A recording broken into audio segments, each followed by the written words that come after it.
అందులో భాగంగానే చదువు ఎందుకు మనిషికి చాలా ఇంపార్టెంట్ అంటే, ఒక మనిషి జీవన శైలిని మార్చగలిగేది చదువు మాత్రమే.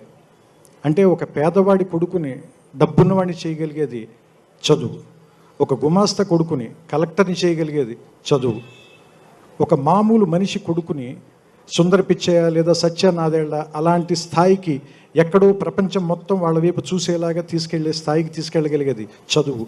అంత గొప్ప ఆయుధాన్ని కేవలం డబ్బు మీకు లేదు అనేటువంటి ఒక కారణం మూలంగా వాళ్ళకి దూరం చేయటం ఎంతవరకు రైట్?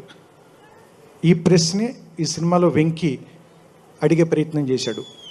అందుకని నాకు ఈ సినిమా చాలా బాగా నచ్చింది. ఎందుకంటే దాదాపుగా దిగువ మధ్యతరగతి కుటుంబాల్లో ఉండే వాళ్ళందరూ కూడా ప్రొఫెషనల్ ఎడ్యుకేషన్ వైపు వెళ్ళేటప్పుడు 10th తర్వాత దగ్గర నుంచి +1 +2 దగ్గర నుంచి కూడా చదువు అడుగడుక్కి దూరం అయిపోతుంటుంది. ఇప్పుడే